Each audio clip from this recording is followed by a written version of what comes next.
Well, I did manage to get the new felt on the 1914 Victrola the 6th. And now this project is complete, playing, everything's back. Now, while searching for a few little screws I needed for this one, I discovered, much to my surprise, this one. 1913 Victrola the 6th. Didn't even remember I had it. So now we have 1913 and 1914 on the bench together at the same time. And they are pretty much, yeah, they're identical machines. There really was no difference between the 2 years. 1913 was the first year of the 6. Victrola the 6 got the isolated horn, the internal isolated cast iron horn. And the turntables remained the same size and all the controls were in the same place. Exhibition reproducer, although I've already taken it off this one for rebuilding. The old style tone arm mount, which was pressed steel, no ball bearings. The flat crank, identical machines, except this one is the before shot, which is what this one looked like before Cotton Cleanser did its magic on this one.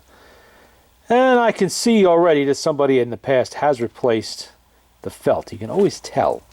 Because notice how this one is pretty tight, and it's hard to get it that way sometimes. Nice, tight, and flat. There's a depression right here in the crank. You can feel it. You know, if you touch it. You're not supposed to glue there, so it doesn't get, doesn't get sucked down there. I don't really think there's a reason why, just how they did it at the factory. But this one, you can clearly see it's been glued in the middle. And it doesn't quite meet the edge, even though it is faded. It's very old, probably 60, 70 years. These open-top machines very frequently had problems with the felt due to moths eating it and just damage and dust and dirt would settle on it, making it look dingy and not very impressive. So people replaced them periodically or had dealers do it. Probably a dealer did it at some point. But that's going to come off of there and it's going to get the same one this one has. I do believe I have one more green felt left. And another problem with this machine that I've discovered almost immediately what its issue is.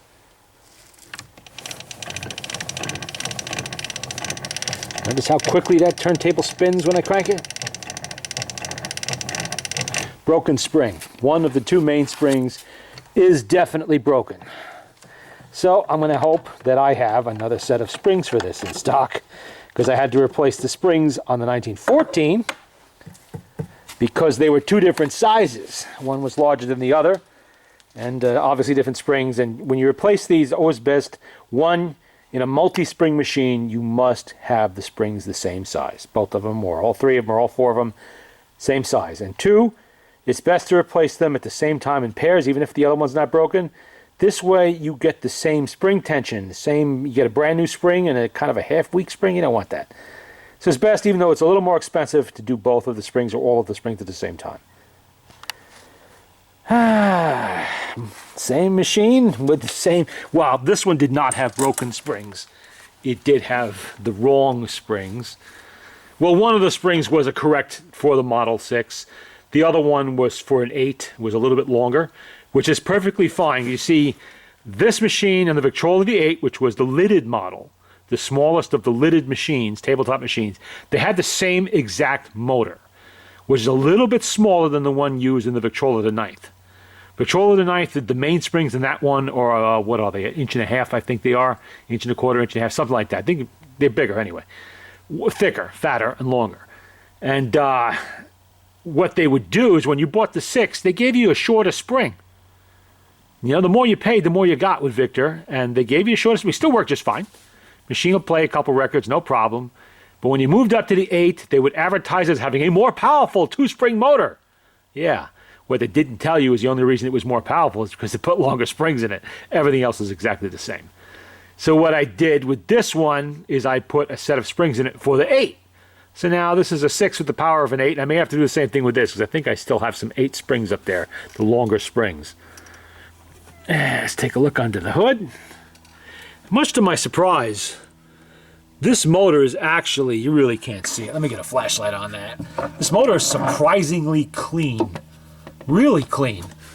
It's not all gooped up like I would expect, which means that either this machine probably wasn't played very much, because I don't see any wear at all really on the gears. They all look pretty good. But I don't think it was lubricated very much, at least not with grease like it should have been. You know, I don't think it was cleaned, although it's a possibility at some point in the past it was, because somebody did replace that felt. But it looks very, very clean under there. I mean, the inside there is usual yucky mess of old oil, needles, some mold. All the nice things you always find in these when they've been sitting for a long, long time. That's how you want to find them, is like this. Look at the difference in color between this one and that one. Now, this machine looked almost as dark as this one before I cleaned it. Before Cotton Cleanser lifted out the decades of ground-in dirt and dust and fingerprint oils and cigarette smoke. Everybody smoked back then. So it's inevitable. And, you know, all of that. And that's what this machine will look. Man, I don't know. Let me see something under here where it's still pretty much, or in the back of the door possibly. Oh, yeah.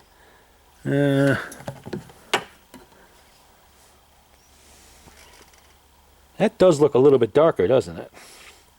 Just a hair darker than this does. See, this I did not clean. That is the original finish. You know, how it looked. They don't get dirty because usually the doors remain closed. I gave it a quick wipe down with cotton cleanser, but there really wasn't anything to lift off there. It hasn't been sun faded by, you know, aged either because it's been protected. And neither has this. This one looks a little dark. It's possible this could be a fumed machine, a fumed oak. Very possible. We'll see more when I start to clean it and how much dirt it actually lifts out of there. That could actually be a natural dark finish. They might have done a fumed oak on this one because that was one of the choices you had. Before the mahogany machines came along, you had the golden oak and the fumed oak. So this could be a fumed oak machine just disguised under multiple layers of dust, dirt, mildew, and everything else. But the wood looks really nice. I don't see any heavy gouges and scrapes here, warpage, cracking, splitting. It looks very nice, no water damage. Just decades and decades of sitting around. I wonder what it looks like under the turntable. This is always fun. How many layers of dust are under there? Let's see. Just give me a second here to lift it off. Come on, come on. Ah, here we go. Oh, yeah. Yeah, not horrible bad, but it's definitely, you can see the dust and all the, you know, mousy leavings there, whatever that is. That's a little odd. I don't know if it's just wildly out of adjustment. Maybe they were trying to get it to spin, and they spun that all the way in. I'll find out when I take the motor out why that's so far. See, it should look more like this. That's your speed adjustment. And it should be right around there. It shouldn't be right screwed down flat with the bottom of the it should be, you know, always screwed down flat with the bottom of the motor board. It should be up a little bit. So you have room to, you know, room to adjust it. Not that you should touch this. This does not have a dial on it to tell you what speed you're at. Either a sliding gauge with a needle or an actual, you know, like the Victrola 9 had in the mid-teens with a little glassine window and you could see the speed. It'll point to 78. With this one, if you screw with that knob, you put your speed off. Now you don't know what speed you're at until you get on this thing with a stroboscope disc and the proper kind of light bulb, which would be that one. Incandescent 60-cycle bulb for the stroboscope disc I use. Or you know, one of those apps on the fancy cell phones that they have now that'll tell you how fast it's spinning. Kind of a pain in the neck to do every single time you want to play a record if you've done something like touch that knob and turn it. So if you set it to 78, set it and forget it, don't touch this. Once a year, check your speed, make sure it's still at 78 because things change, friction leathers wear, and when that happens, your speed can vary a little bit. So you want to check it periodically on these machines when you can't actually see what it's doing. Although chances are, if you're familiar with the record you're playing, you're going to know if it's playing a little slow, a little fast, or whatever's going on. One project is finished, and the next one moves into position. This one has the knobs in here. I won't have to source those. I did put new knobs on that one because I happened to have a set in stock. Don't know why, but they were there. And these ones are original ones. They're, you know, the nickel plating's worn off, and they're all brass now, but that's all right. It looks nice and messy in there, but I don't see any damage, no problems. The door hinges are not loose. The tone arm, while it's, you know, it's patinaed for sure, and I'm not going to do much to clean that off. I'll just give it a small polish and leave it alone. No damage. It looks pretty good. So I think we have a good candidate for restoration here. Not restoration, for service here. I don't restore machines. I fix them. let's see what number we have on this. Like I said, this is 1913. I did look before. I looked at the serial number, and it's got November 29th, 1912 on the patent sticker. Oh man, these older tags are a little hard to read sometimes. Let's see, what do we got? 57,136, 57,136. Yeah, I think we do. No prefix, no suffix, or does it? What's that on the end? Let me get my face closer to see it. We have a C. Yep. Yep, we do. Okay. 57136C. Victor Victrola the Sixth. Kind of a brass looking tag on there. Did that ever have nickel plating, or was it just painted? Not really sure. I think at one time there would have been some nickel plate on that. Or maybe not.